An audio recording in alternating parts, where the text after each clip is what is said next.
Hey, welcome back to SourceFed. I'm Steve Zaragoza, and look, Mike's back! Hi, I'm back! Calvin Klein sure can sell the shit out of some underwear, huh? Wait, what? Gross, man. You poop in the underwear? They sell that?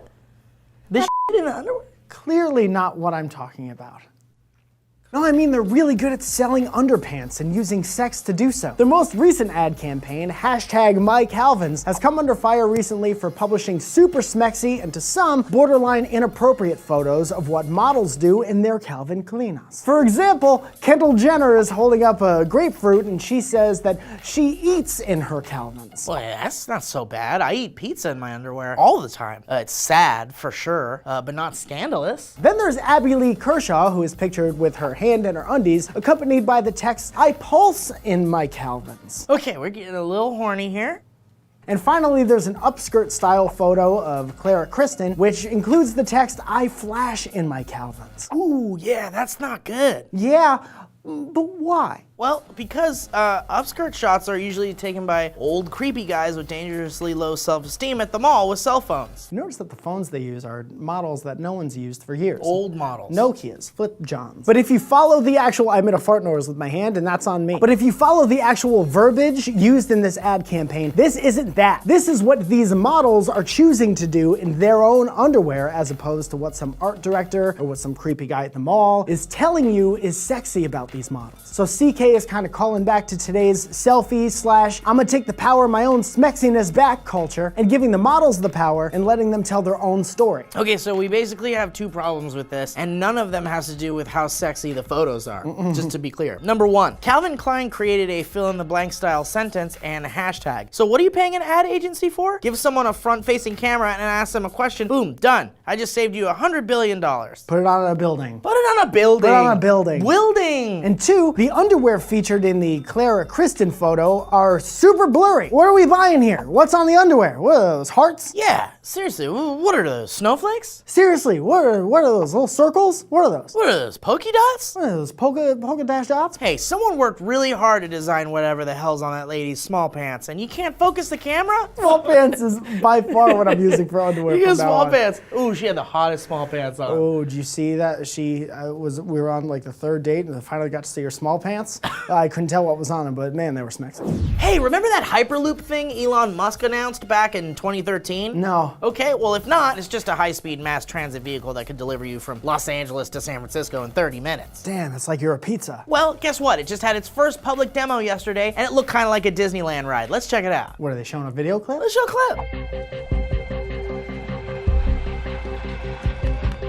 Wait, I'm supposed to sit on that? 700 miles an hour in a tube? Well, it's actually not done yet, Mike. It's a ways off. This particular test focuses more on the propulsion technology, whether it can actually move the sled more so than the speed. Move the sled? Yeah, it's a sled. And it looks really dangerous. And they want to put people on it? Okay, it's not done yet, Mike. It's a test. Did you get that part? According to NPR, quote, on Tuesday, Hyperloop One announced new funding and new partners in transportation and engineering. One of those partners is Danish architect Bjarke Ingels. Gizmodo says that Ingels, known for big public infrastructure projects, will give some much needed design direction for how Hyperloop One's projects might start to integrate with the cities they're meant to serve. What? Yeah, man. It just looks really unsafe is all that I'm saying. I'm glad you mentioned that, Mike, because Hyperloop One CEO Rob Lloyd said the company will work with the new partners, quote, to redefine the future of transportation, providing a more immediate, safe, efficient, and sustainable high-speed backbone for the movement of people and things. High-speed backbone? Look at the clip. It doesn't look like it's done. Okay, you know what, Mike? When we're done here, I'm gonna have to insist that you go lay down. You all right with that? Smoking's gross and it'll kill you, okay? But whether you smoke or not, I'm sure that you know that, but here's something you might not know. According to the Science and News Journal, if 10% of American smokers quit, $63 billion in healthcare costs would be saved in the US alone. That's our country. Yeah, the one we're in right now. Maybe not the one you're sitting watching us from. We're different, but but that's we're where in the we're US. at. Yeah, and those cancer sticks aren't cheap. But just so we're clear, if 1 in 10 smokers in the US stopped, $63 billion would be saved. Let's just think about that for a second, okay?